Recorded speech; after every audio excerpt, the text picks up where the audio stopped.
Welcome to Tell Me Your Story, New Paradigms for a New World. I'm Richard Dugan, your host. Thank you for being with us on this program, and we are here Sundays at 7 a.m. and Sundays at 7 a.m. and 7 p.m. Monday mornings at 1 a.m. streaming live at those times at richarddugan.com. We are also on this special edition of Tell Me Your Story, and we hope that you will join us. We're on 4 times a week, which is fantastic. Those 3 plus this special edition during the week, and we are real excited to have this opportunity to bring information to you that that we enjoy bringing to you. I learned from it. I've said it before, and I'll say it again. And what's great is we have a psychotherapist on the program who can help me in my 1 hour of therapy. And I love it because it's not exactly free because I got to work for it. Okay. I got to ask the right questions in order to get the answers that I'm looking for. But I'm hoping that the universe is asking those questions through me that will help you as well. We also encourage you to go to our podcasts on SoundCloud, iTunes, TuneIn Radio, and all of the other locations that are available out there. Just look up Tell Me Your Story, Richard Dugan. We're on YouTube now. This program can be seen on video, so you can watch our interviews. We'll have all of the information for our guests as far as website. Maybe you'll have a slide up there of the book if they've got a book, and that way you can have more information to continue your evolutionary process. If you'd like to support the work that we're doing, you like what we're doing, we would love to have that support financially. That's why we have a PayPal account for your security as well as ours, and any amount is greatly appreciated. We will take energetic support as well. Please also participate in the decade of perfect vision, the 2020s. Spend that time going within. We may even talk about that a little bit here with our special guest here on the program. And I want to make sure that I get this woman's name right. She's been on the program before, and it's Elke Scholz. Is that correct? Thank you so much for joining us. Thanks so much. And you got it. It's Elke. So thank you. You are very, I wish to show you the utmost of respect as I do every guest. I want to get their names correct because it's your name. And, you're not going to respond to any other derivation thereof. Who you calling somebody? I'll see if I can find them for you because that's not me. So I find it very interesting that some hosts, they butcher in the context of the interview. It stays in there, whether it's live or recorded. And it's like, are you kidding me? You couldn't take the time. So I really want to make sure, Elke, that we get this right, so I'm glad I got it right on the first shot there. Now, the last time you were on the program, we were talking, of course, about stress and anxiety, obviously during 2020. We're now in 2021. And we were talking about the financial stressors that a lot of people are facing, whether you're a business or you're an individual. And I myself, now I felt rather fortunate that back a year ago at this time, wasn't really facing that big of a problem because my wife had been furloughed. And as many people reported, they were making more money on unemployment, being furloughed or what have you, than they were when they were working. And that was nice. But even if I was, and if I was receiving it, I'd still want to work. I can't sit around and do nothing. My hands need to be busy doing something. And so now we're a year around the clock, a year around the calendar. And hey, I got hit with, for the first time in this period, a little bit of a stressor. Now, I've been through a couple of bumps in the road, but I decided I didn't want to hit that same bump again. So I did something that a lot of people are afraid to do. This part even gives people anxiety, regardless of what's going on around the rest of the world. And that is I communicated with my creditors. I called them and I said, hey, you know that everybody's going through this. You're going through it as the person on the other end of the phone. Help me. What can you do to help me? And so I was willing to accept, believe it or not. They closed my accounts. They got rid of the interest. They got rid of late fees. They lowered my monthly payment. It's going to take a while for me to get it squared away, but you know what? I was looking at the short term, not the long term. I even called some of these debt consolidation places, that'll go to bat for you and they'll try to either get it reduced or eliminated. But what they were charging me wasn't really helping me. So I took the bull by the horns and I did it myself. And I feel so much better about that. And I didn't always get what I wanted from each one. but at least I put it out there. Would you, even as a psychotherapist, would you say that regardless of whether it's economic or otherwise, that communicating with the other parties, husband, wife, children, boss, co-workers, et cetera, friends, what have you, is that one of the biggest problems we have because of the stigma, the shame? And this would apply in so many different areas we're going to get into on this program.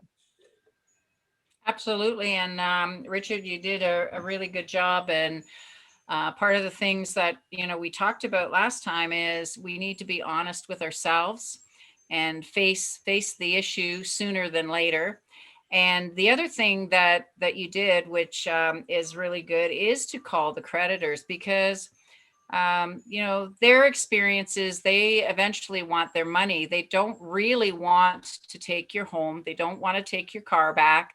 They don't really want to write that off. So when somebody calls, they really appreciate that. And they actually do a lot of work like what you expressed. This is not uncommon. They will work with you.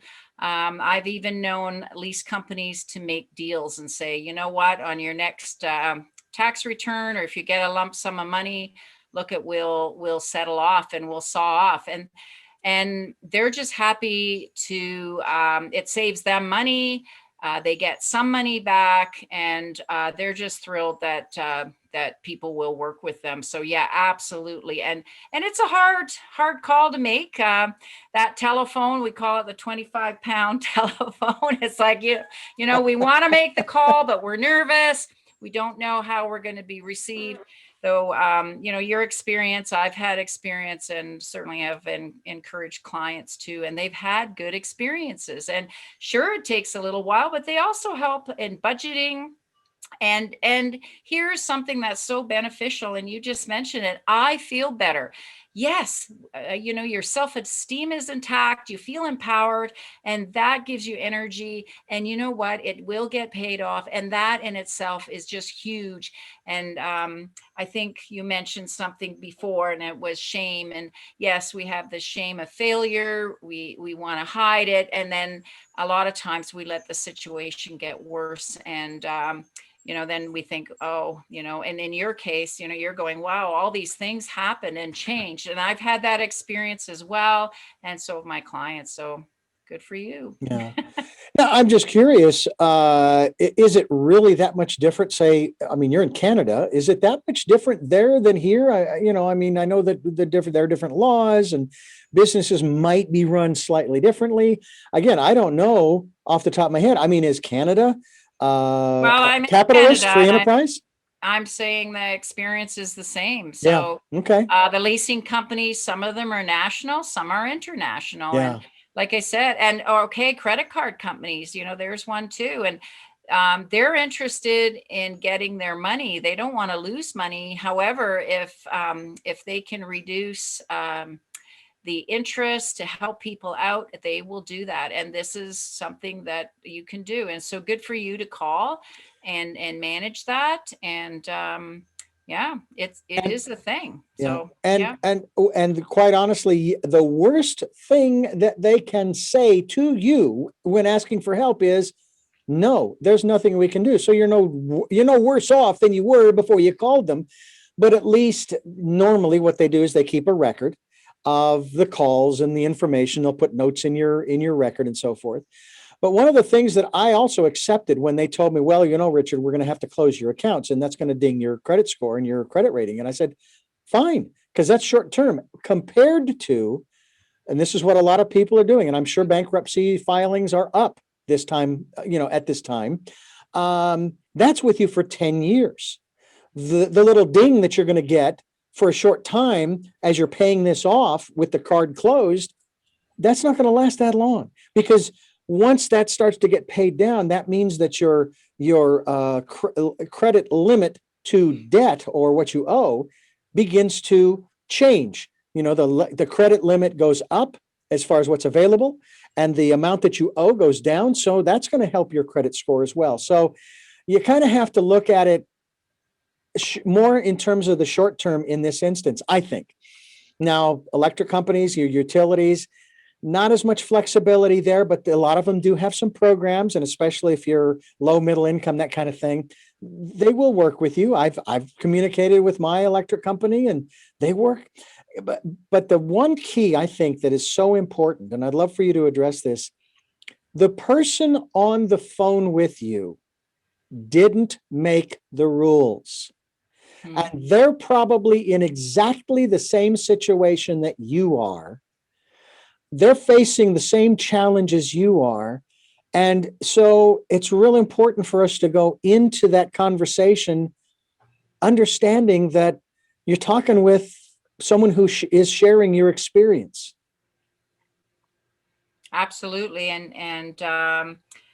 You're right. And you're right. They don't make the rules. And the other thing too is if you're not happy with the answer, is just calmly say, can I speak to a supervisor that can make these decisions? Yeah. And a lot of times they'll just either say, I'm the supervisor. Well, then, or they'll say, just a minute. Yes, sure. I will pass you along. And yes, we have that experience too, is, our utility companies will work with you for sure. And so it's really important, I think, to understand the position that you're in, is to face it. And probably that's the most scariest part. And, you mentioned communicating with your partner or your family, just kind of laying it down on the table and say, look, we got to pull together here. Something's not, we're going in one direction and it's not the right direction. And so, understand your options and do some research. And you did. And that's something that's great for you to do, is, just considering a few options, getting some more information.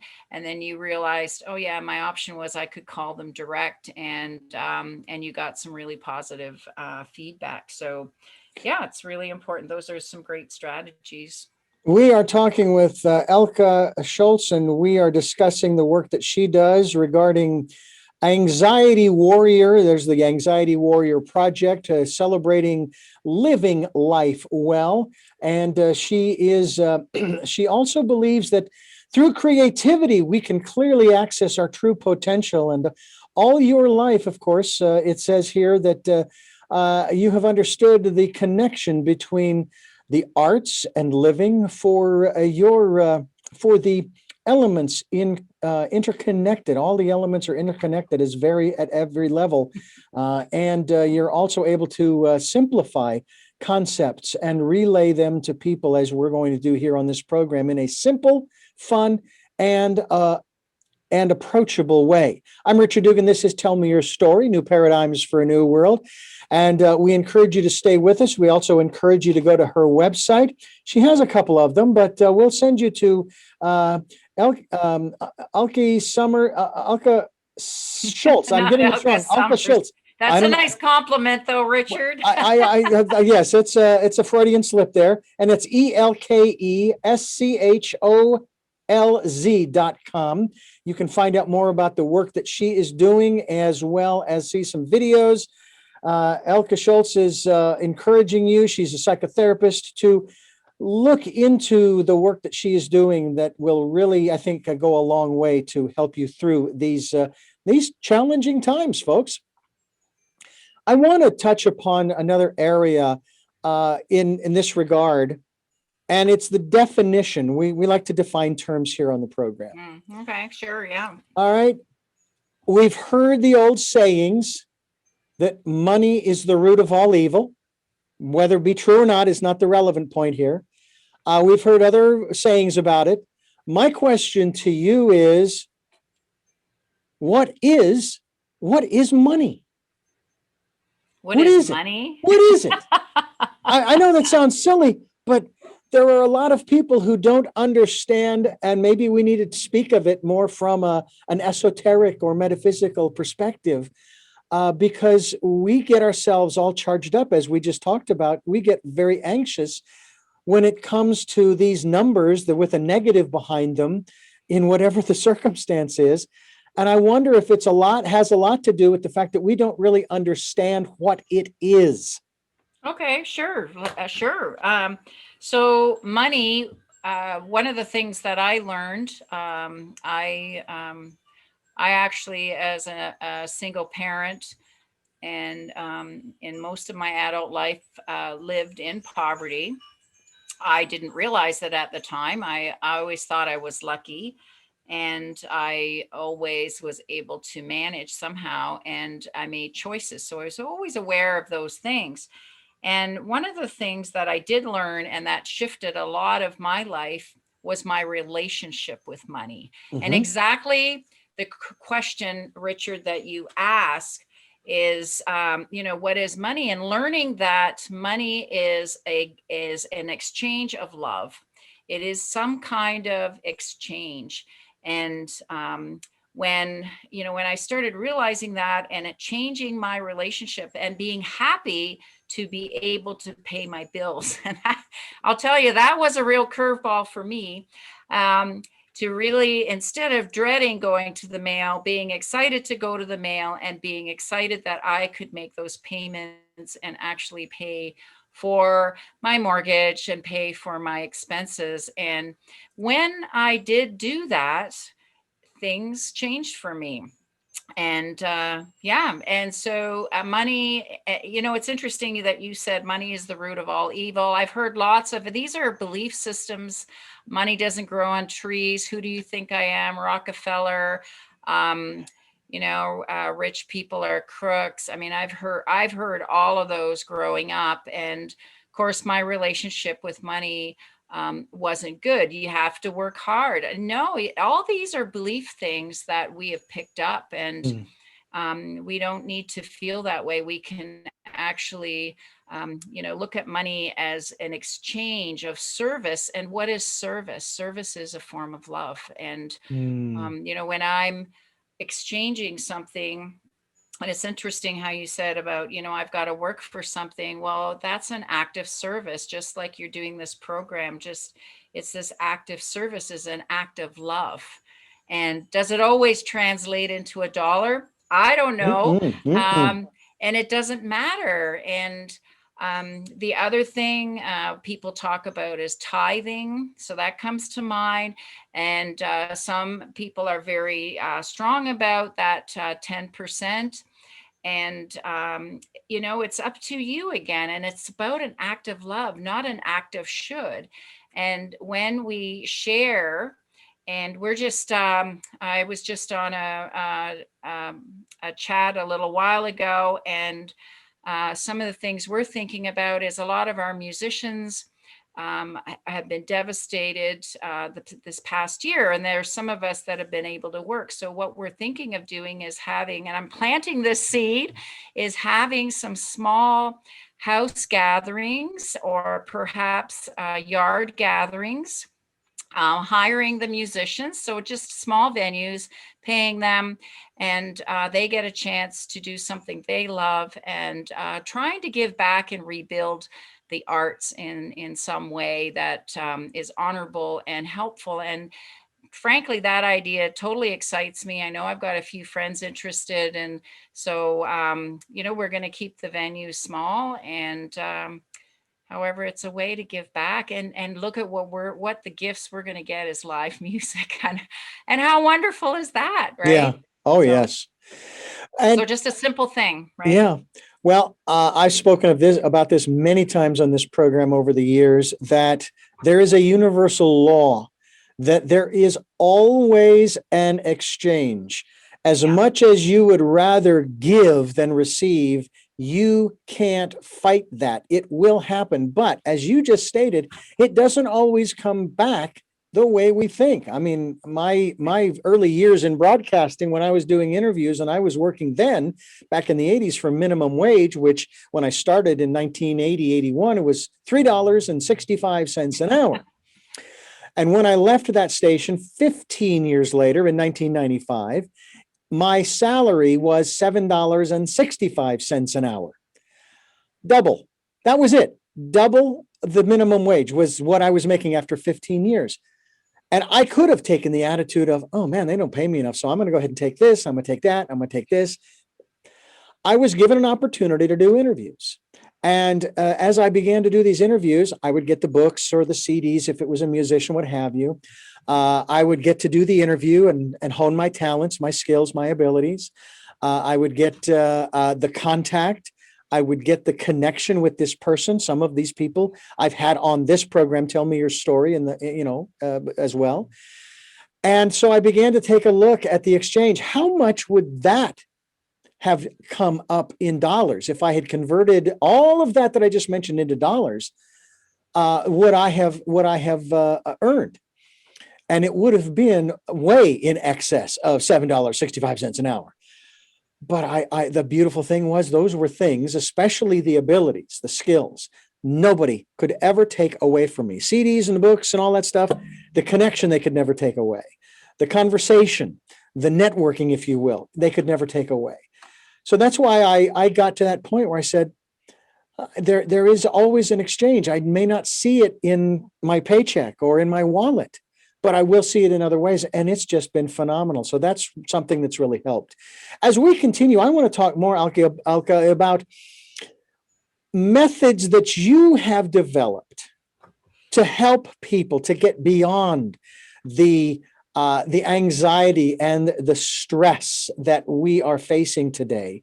We're talking with Elke, and she is a registered psychotherapist with the College of Registered Psychotherapists of Ontario. She's got a master's degree, love that, in expressive art therapy. I want to talk with you about that. And then there's the minor in psychology. I'm just glad it wasn't something other than basket weaving or especially underwater basket weaving. I don't know how you would earn money doing that, but hey, anything's possible in this world. As we continue talking here on Tell Me Your Story, New Paradigms for a New World, I'm Richard Dugan, and I really thank you for joining us on the program today.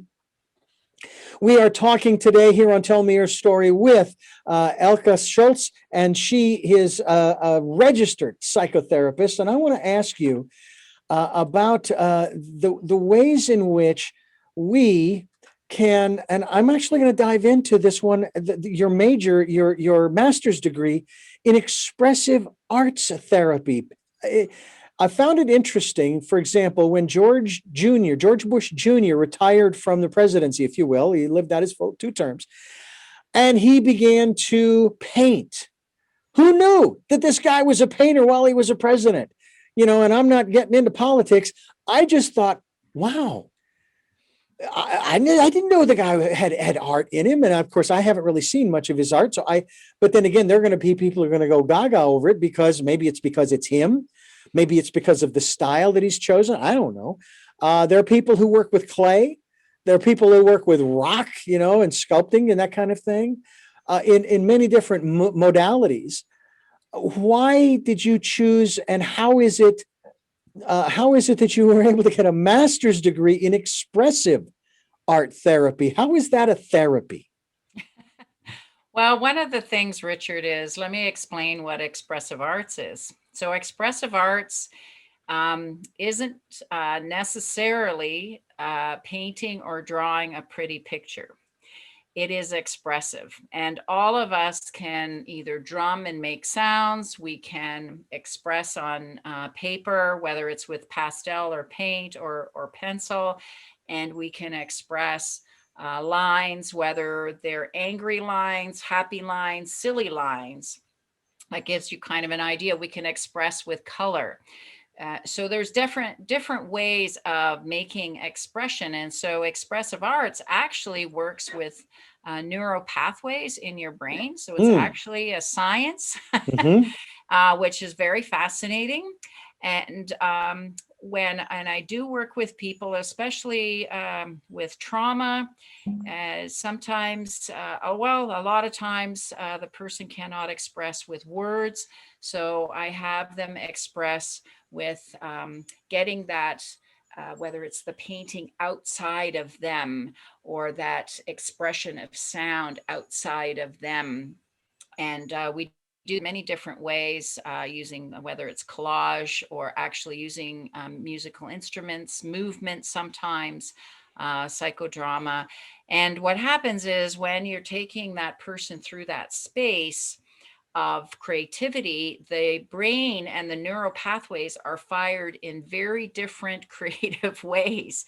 And so at the end of the session, you will have stimulated those hemispheres, and the person, we call it harvesting in our practice, comes up with ideas and sensations that they've never had before, and they're able to either problem solve or see their perception has changed, and they have transcended, and it's very powerful. They have transcended in that hour whatever they were feeling. So it really helps in moving expression and perhaps stuckedness. So some of these words are not real words, but certainly expressive art words. And people have been able to transcend and move. Definitely, it helps people move, and it's been it's very, very incredible to experience that with somebody.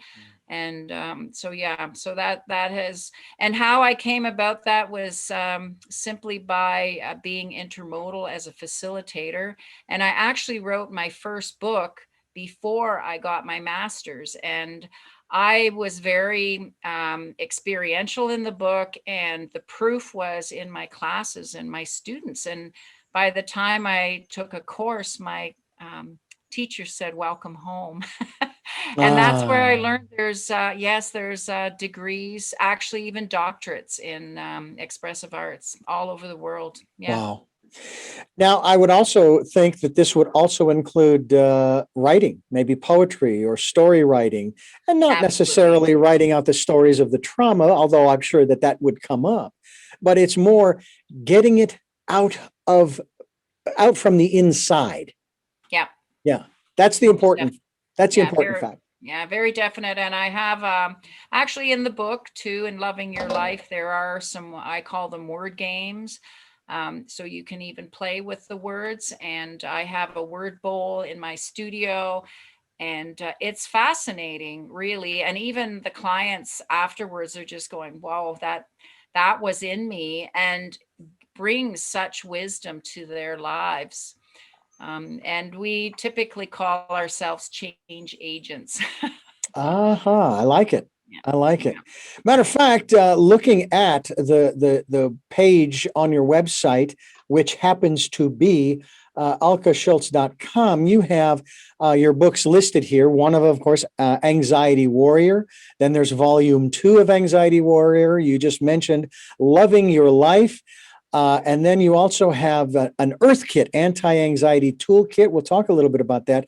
Star Kit, anti-anxiety toolkit. But my favorite is actually Loving My Life journal. I'm just guessing here, Elke. It's blank. Yep. It's not totally blank. Okay. We put some interesting thought in it, I think. And one of the things that I found out was, and I get a lot of feedback from doing talks like with yourself and public speaking, and of course with my clients. And a lot of people want to journal, they just don't know how. So we came up with 26 questions and gave an introduction to the journal. So and the other thing is, some people don't like lines and some people do. So the journal has and it's so we did a few of these questions, and so stimulation, you can take them or leave them, or you can answer them. And usually people, when they start with one question or two, they're ready to roll. And some people want to draw as well. So the book has lined pages as well as blank. And it's hardcover. It's the only hardcover. The others are paperback. And yeah, we're very proud of it.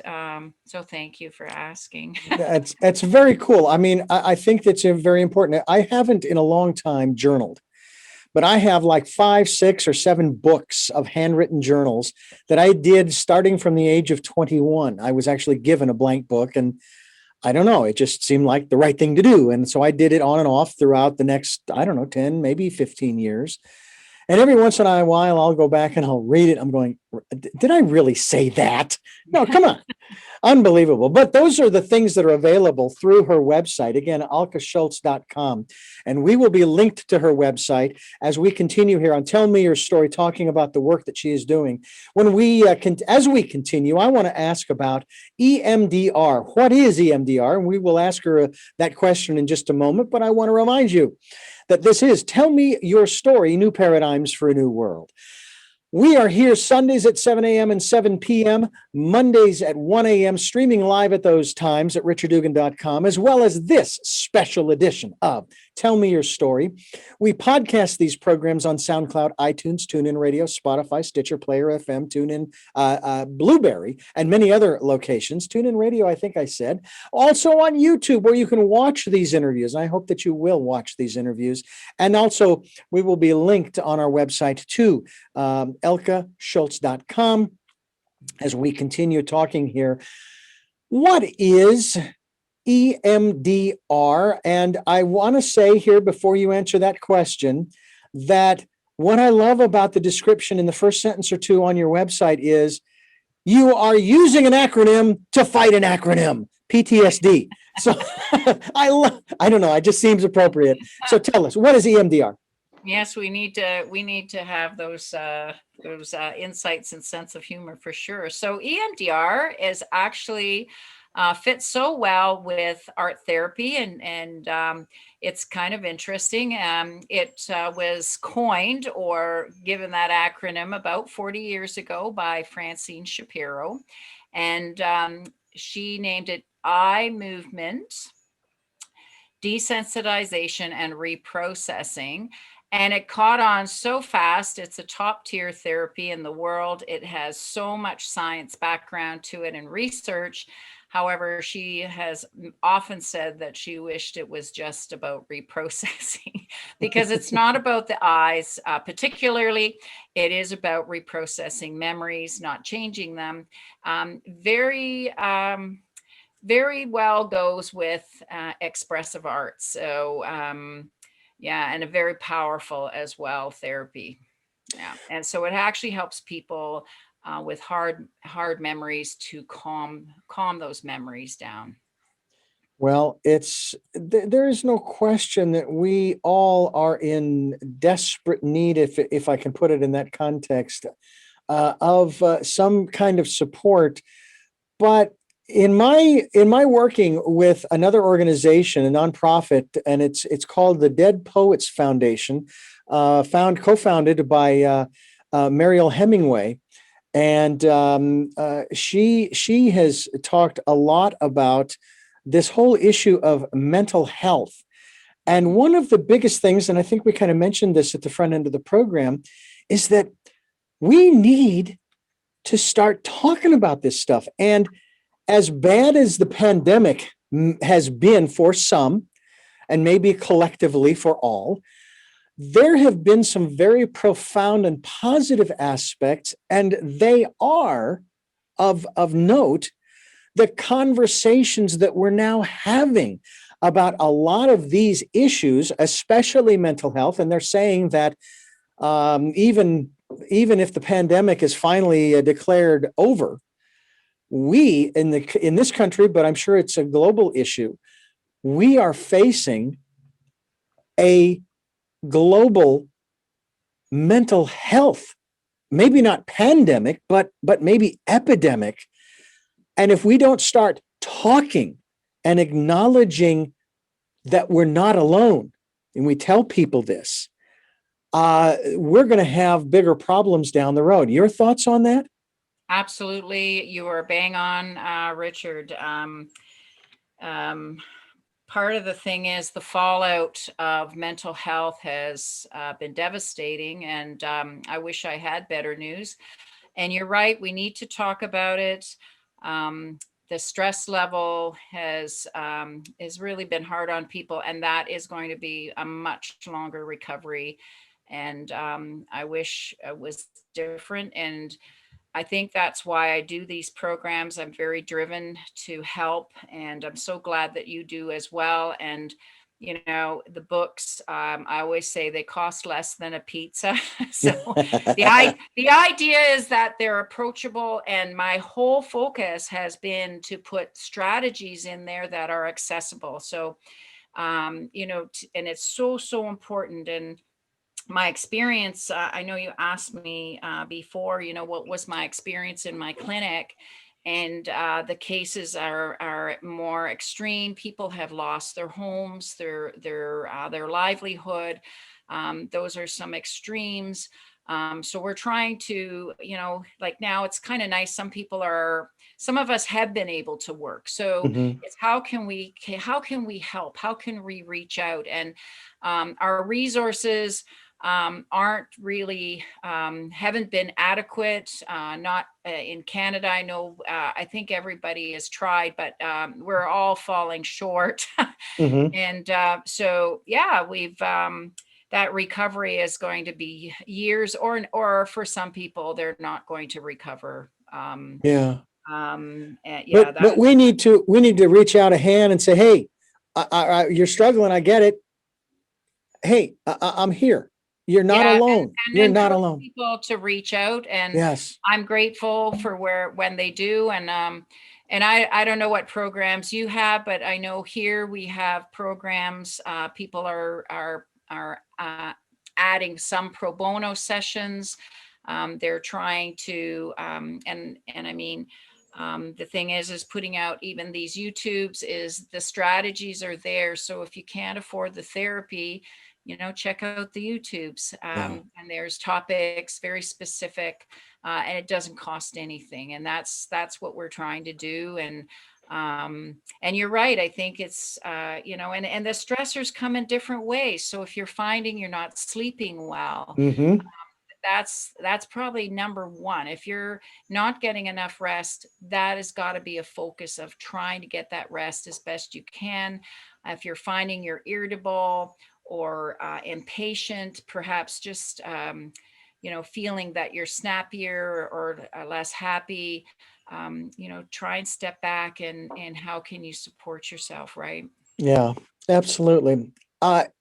One of the other things that also is a positive that has come out of this, and I know that this is in spite of what you said about resources being stretched thin.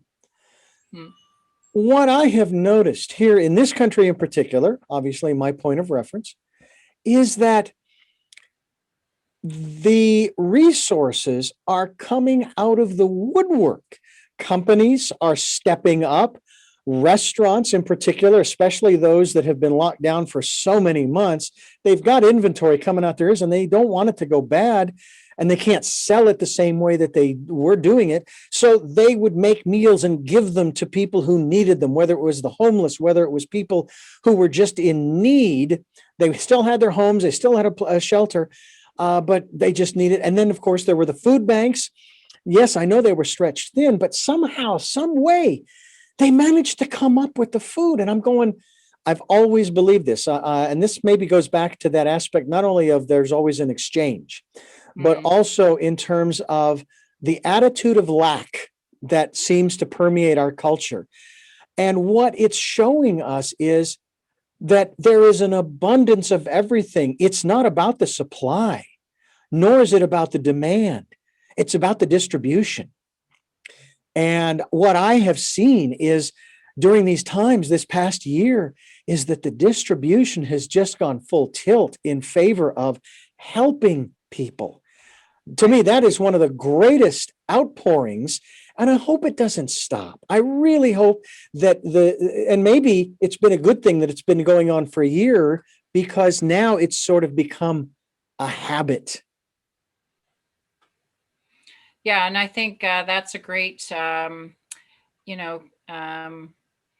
great thing to focus on, and is how can we keep that exchange going? And like you said, and we've had that here too, actually.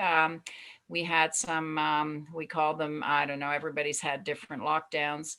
And then the restaurants, they did exactly what you said.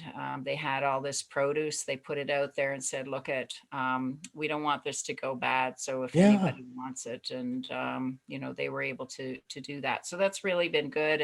And I know our local radio station, bless his soul, the Good Morning anchor. His main thing is always to put positive spins out there every single day, Yeah. and just keep it light, and put something fun out there. And we were talking about maple syrup, different things like that. It sounds simple, and yet Yeah. it's something really beautiful. And yes. And so, one of the things I know you asked too is, a great strategy is to stay present. And as much as everything's gone on, and you know and it's interesting, we have 50 to 70,000 thoughts a day in our minds. And how do we stay present, and what do we choose to focus on? Hmm. And sure, we can listen to the news, get our updates, and then you've got 23 and a half hours, or 23 and 3/4 hours. What are you going to do with the rest of that day?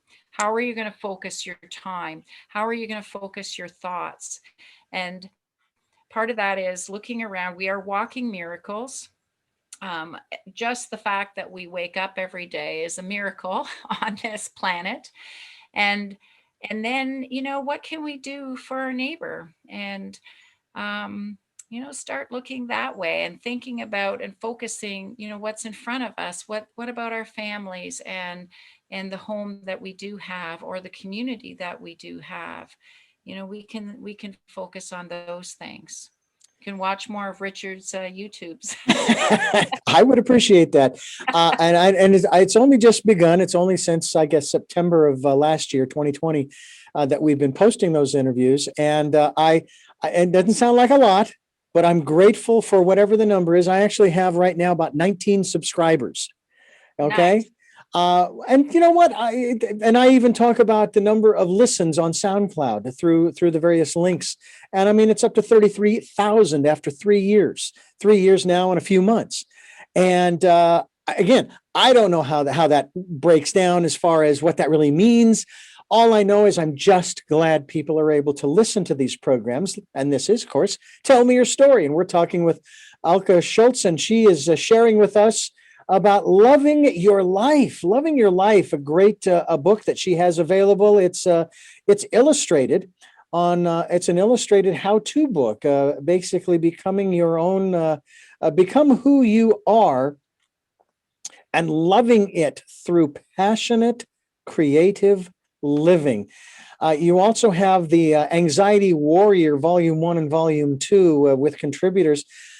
As we continue here on Tell Me Your Story, we're talking with our very special guest here on the program. Her name is Elke Scholz, and I want to ask you how you came up with Anxiety Warrior. Where's that come from? I mean, there's a lot of things to go to war against, so to speak, but I find that rather interesting. Well, it's an interesting, and it's a great question. And one of the things is, I did want the book to sound positive. And I've got a book right here. I'm going to just put it in front of the camera. Mm-hmm. There we go.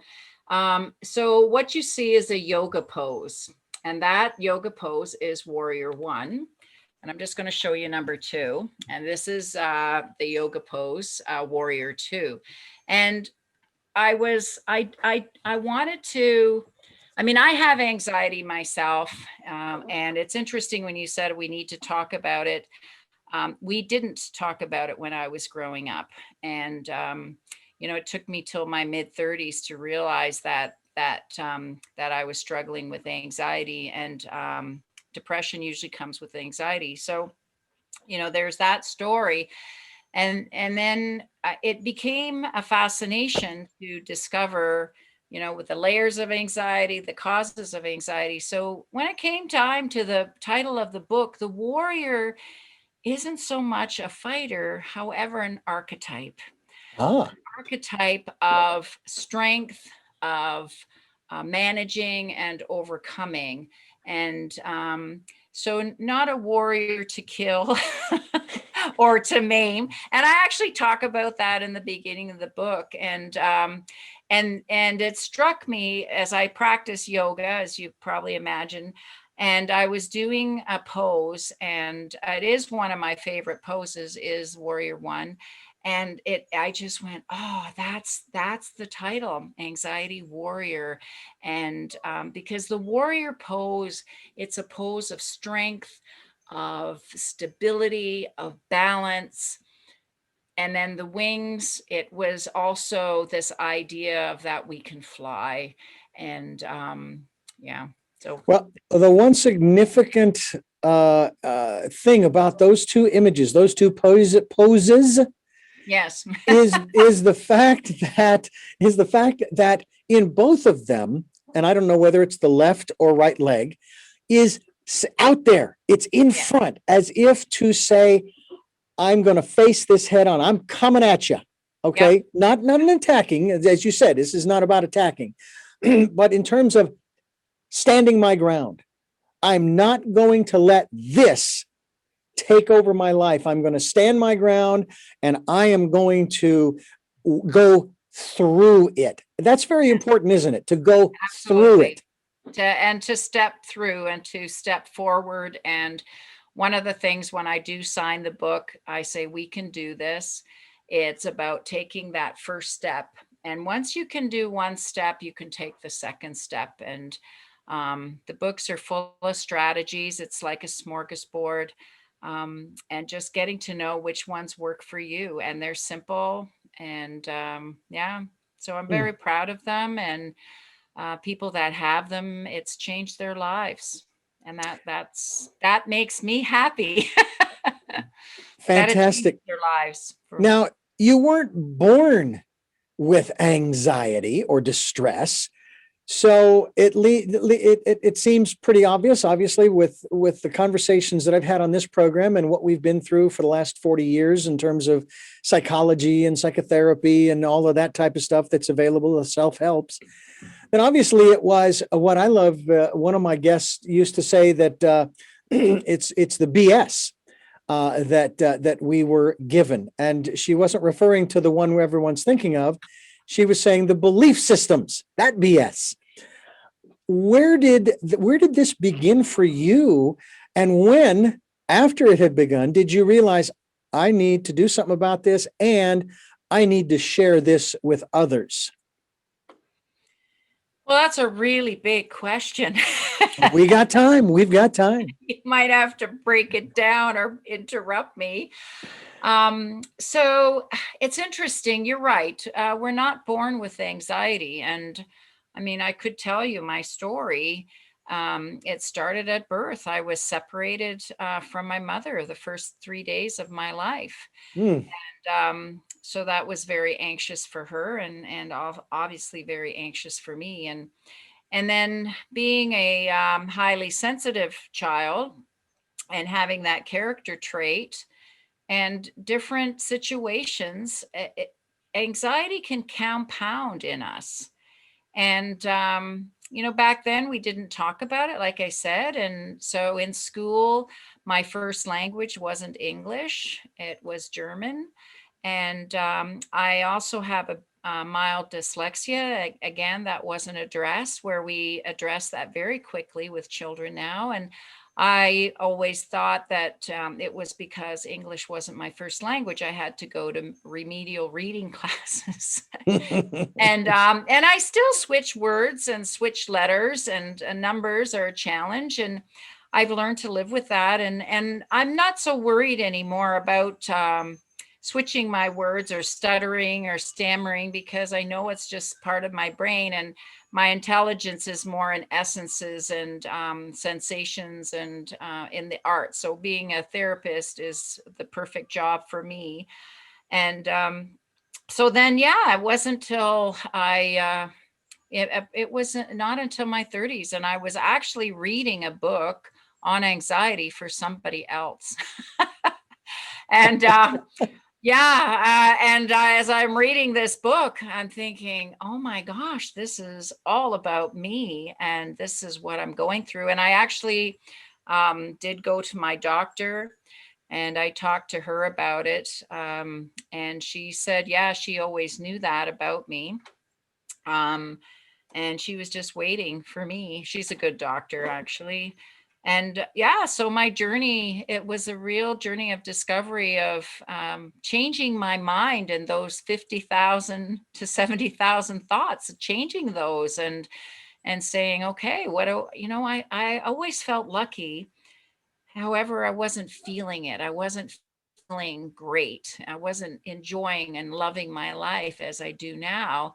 And I thought, okay, I got to figure this out. I mean, I've got all my digits, all my body parts. I've got, I'm healthy, I'm lucky. And I just thought, why am I not dancing in the streets? Why am I not? I had friends, if you said, how are you? They'd go, great.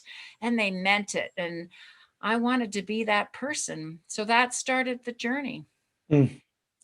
Well, I am so glad that your journey's taken you this far to be here on this program with us. We can use all the help that we can get at all times. We are not alone. And the one thing that I've kind of discovered over the years, Elke, is that we all have the same emotions. Yeah. It's our stories that separate us, and not in a bad way. Yeah. That's what makes us unique, is our stories, because each of our stories is a little different. Yeah. A lot of them may sound similar, but still, that's my story. Okay. Yeah, sounds similar, but that's your story. But our feelings, what we feel, that is something that's universal. We all have those same feelings. And I'm kind of with you. I myself, I'm not a real big fan of movies and television, dramas and all of that stuff, because it's like I can see from the very beginning where this is going. And I know that either, we were watching this movie called Breach. It was an outer space science fiction movie with Bruce Willis. And it was interesting. It was kind of fun. It was different. And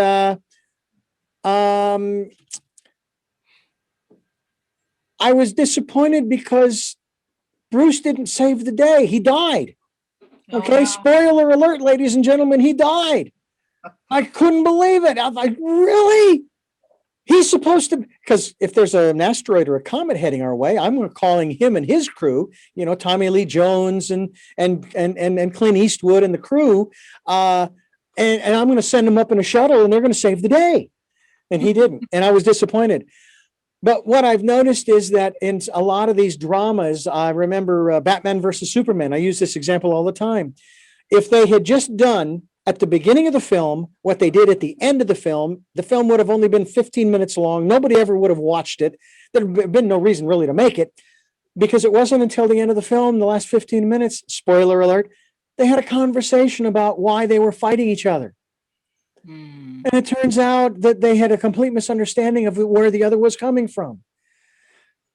Now, it's a great lesson to be learned that we need to communicate, but we need to do it before all the drama, before all the chaos and the destruction. That's when we need to do it. And that's why I think it's so important, Elke, for you to be sharing with us about how to begin the conversation with that person or persons that we're having some challenges with, we're having some struggles with, that maybe we're feeling anxiety in a certain place.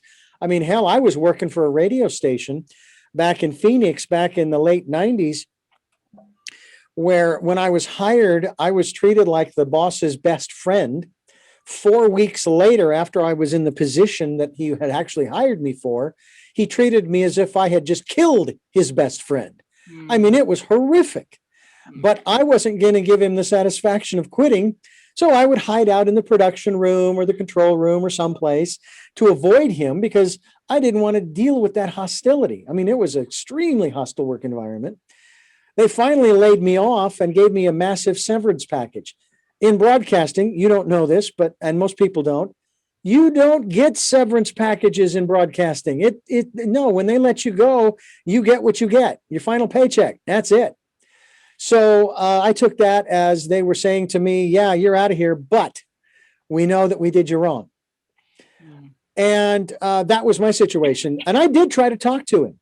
I actually did try to converse with him, but it was to no avail. I did find out the reasons why all of that had happened later. But talk to us about how to begin those conversations, how to, so to speak, how to suck it up and say, all right, I know I'm afraid. I know I'm anxious. I need to talk to this person. How do I do that? Please, Elke, please help me. Well, one of the things as you were speaking, I write little cheat sheets here, little cheat notes, and I wonder if we can be more gentle, more tolerant. Maybe the question is, how can we be inviting to the people that are struggling? And I work, here's just a few examples. I do work with first responders. So our paramedics, our prison guards, our police, um, nurses, and a lot of them have great skills of putting on masks. Firefighters, where they're not going to tell each other that things are going south or that they're struggling. And part of the thing that we're educating the people that have um, overcome their traumas is they're recognizing some of the signs, and they're just being there. Let's go out, let's just sit. We don't have to talk about how badly you feel. Let's just have a coffee. Reaching out, just being there. Are you okay? And supervisors and managers are starting to learn to do this, is just reaching out. And people will say, no, I'm not anxious, no, I don't have trauma. um, and like you said, Richard, we're all human, and yes, we have all those things, and we experience all the unpleasant sensations. It's part of our humanness. It doesn't mean we're wrong or that we failed. So if we can just be, and be with the people that are suffering, because the one suffering is um, they're still hiding, they're vulnerable, they're feeling very exposed, and I guess vulnerable is really probably one of the best words, and also a bit scared, and they're thinking maybe that they can't get past this, and they've got to keep this up, and just to encourage them. And so what's happening is a lot of people are speaking up and speaking out. And so people like paramedics, firefighters that have overcome, they're doing talks and saying, look, I did get through this. And yeah, it's a bumpy road. However, there is an end to it. And again, it's about, what we talked about earlier, stepping forward, stepping and walking through that swamp. And if we can just sit with that person, and realize that, if, let's say, if it's a husband or wife or child, or and you're noticing mood changes, diet changes, sleeping changes, something's going on, just be with them, and hopefully they'll open up. And if we're gentle about it, they'll feel supported enough to open up. Well, I will tell you that the one thing that actually came to mind is that when we are able to to suck it up, and go right through the fear and the anxiety, to have those conversations and to share, that it seems to me, and you as the psychotherapist would know better than I, it seems to me it would do wonders for our self-esteem, our confidence, our sense of well-being when we come out the other side Oh, absolutely. in terms of releasing. The thing is, Richard, a lot of people, and it's such a great question what you asked, and a lot of people, they have thought for years that they can't get past it, or they'll get stuck. And so a lot of comments I get when they do arrive is, I don't want to go backwards. I'm afraid that I'm going to end up. And no, it's not possible. Once you've learned some skills, once you're practicing that awareness, you're not going backwards. It's not even possible. Will we have unpleasant hiccups? Oh, guaranteed. Because we're human. Yeah. Is it going to feel horrible? Yes. The difference is, and this is what I want to give you, is the difference is it's shorter. Yeah. So do I still wake up on occasion with debilitating anxiety? Absolutely. Is it just as sickening and awful as before? Yes. However, the big difference is it's this big or this long. It's not days anymore. It's not hours anymore. It's moments. And because of the skills, I know I can sit there and go, oh yeah, here we go. I don't like it anymore. However, I don't push it away anymore. Yeah. I bring it in and say, okay, what is it that I've got to do? What is it that I need to do right now to take care of that? And that's the difference. And that's the same with trauma, with stress.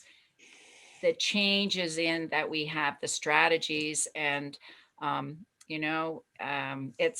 delighted when I get young people in my practice, because they're getting lifelong strategies. We can do this. Yeah.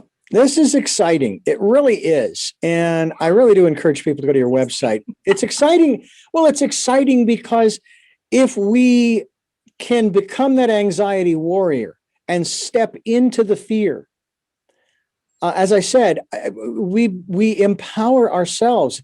And isn't that one of the biggest issues that at least I've seen over the last 5 or 6 years culturally in this country? Is many people have been playing the victim. It's always somebody else's fault for the way I am, the circumstances that I am in, when in reality, it's all my responsibility. I'm not going to say it's your fault. It's not, you're not to blame. It's your responsibility. You made the choices, just like I made the choices that have placed me in the conversation that we had earlier in the program about my financial situation. Nobody did that to me. The credit card companies aren't to blame. The utilities aren't to blame. I'm responsible. Well, one of the things too, Richard, that we're responsible for is our healing. And, yes, we've picked up belief systems. We've picked up all kinds of habits. And okay, let's be aware of them and let's see how they affect us. And every body is different. Each body is different. Like something that troubles you may not trouble me or the next person. However, it may trouble somebody else. And there's no right or wrong in it. It's just to be aware. And then it's, again, how do we step through it? And the other thing I'd like to give our listeners is it's all temporary. And if you want a really lovely word, you can use temporary or impermanence. I mean, have you ever laughed so hard you've cried where your belly hurts? And, it's just like you're just howling, but then all of a sudden you can't even make a sound anymore. Well, you know what? Our body can't sustain that. Yeah. We might be 15, 20 minutes, whatever. I don't even know if we can laugh that hard that long. And, and other feelings are the same. So that fear, that anxiety, just know that it passes. It doesn't last. Our body cannot sustain it. And then we switch. And what we can learn is we can learn how to make that switch a little quicker. Oh, absolutely. Yeah. And I'll say it's been a long time since I've had that kind of laugh, but I do remember those times when a buddy of mine and I, we used to go into a radio station that I was working for late at night after they'd gone off the air, and we would start recording these radio shows, which I still have the reels of. But there were times when we would get into stuff and we couldn't stop laughing. I said, I got to put on another song here because and it was just such a blast. And I get the sense, whether it's laughing or crying or whatever the emotion is that you are kind of in that emotion, moving forward emotion about. And number one, it's temporary. But number two, there's a reason why that's coming out now. And that's the other element of it in terms of releasing some of these things. I'm hoping that we can all stay in that laughter state more often than in the crying state. But sometimes tears are good. Sometimes I've even heard my wife say this. Oh, no, no, no, these are happy tears. Matter of fact, it was after some friends up on the hill, and I built her greenhouse that she is now filling up. Now we now need an extension to it. But once we finished, and she came out to take a look, and she grabbed me around the neck, and she says, "Come here," and she was in tears. And I was about to ask her, "Are you okay?" She says, "Don't worry, these are happy tears," because she was so happy she had her greenhouse again. So, but again, as you say, temporary. It's all temporal, and that's something that we need to remind ourselves of and each other, that it's okay if you are where you are. You're not going to be there forever. You don't have to stay stuck. Although you and I'm sure this is one of the reasons why you have the psychotherapy practice, there are some people who kind of get stuck, don't they? Well, we all do on occasion. Yeah. And just because I have a really nice barrel chair, like an antique chair there in my office, and I just always say to clients, just because I sit in this chair doesn't mean I have it all down pat. And when we're in it, Mm, sometimes I need to go to my mentor, I need to go to my supervisor so they can help me through it. yeah. Or I need to go work out, or I need to go to the arts so that I can transcend whatever that is. We're not meant to do this world by ourselves. We're tribe dwellers. We're group animals. We're meant to be together as groups. And, it goes back to how do we work together? How do we keep supporting each other? And, we're meant to be together. Yeah. You're listening to Tell Me Your Story, New Paradigms for a New World. I'm Richard Dugan, your host, along with Elke, Scholz, and we are talking about a lot of wonderful things related to, and I think appropriate for, us becoming anxiety warriors, stepping into the anxiety, stepping into the fear, going through it, and coming out the other side, I believe, stronger and wiser, and probably even happier, more secure in self. And we are so thankful that you have joined us here on the program. As we wrap up this program, and again, I thank you so much for being with us. I'm serious about the level of excitement. I think that this is so important. It really is, that we get excited, get passionate about those things, even if it is crying. Get passionate about your crying, get passionate about your fear and anxiety, and get passionate about your laughter and your joy and your exuberance. I'll try to calm down here just a little bit here. No, don't calm down.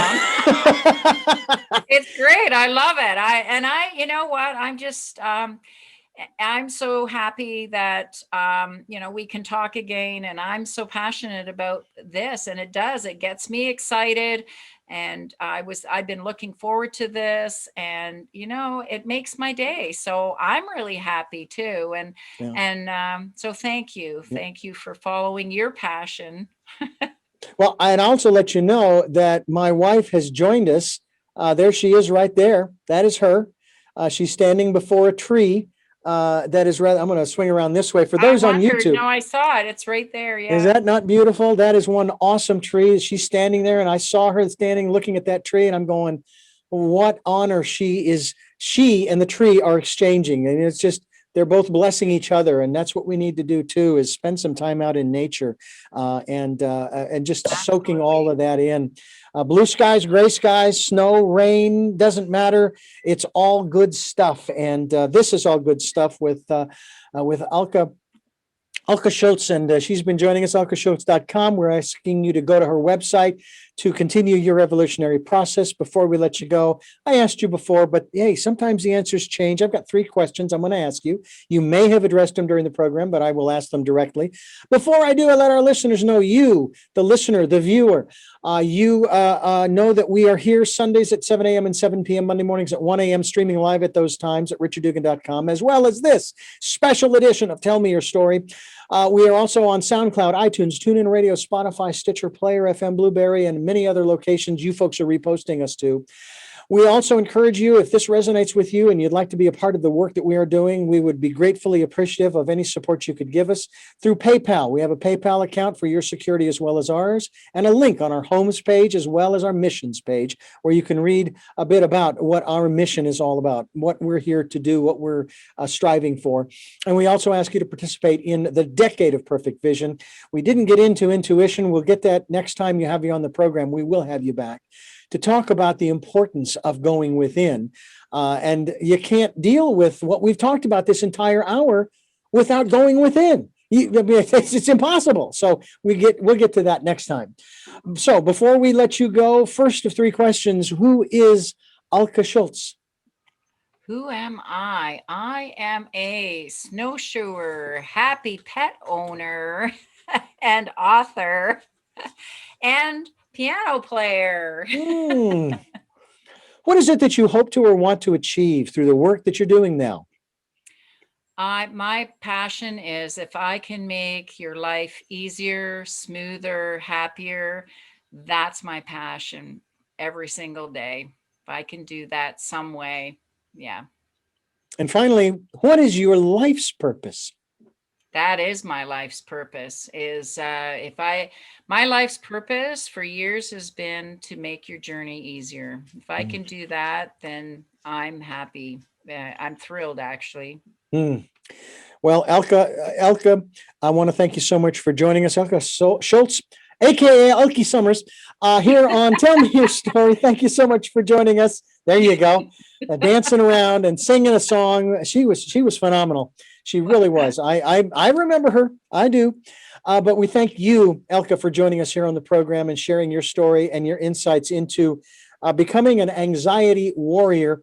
And we will look forward to having you back in the not too distant future to talk about going within and the importance thereof. All right? That's I love it. All right.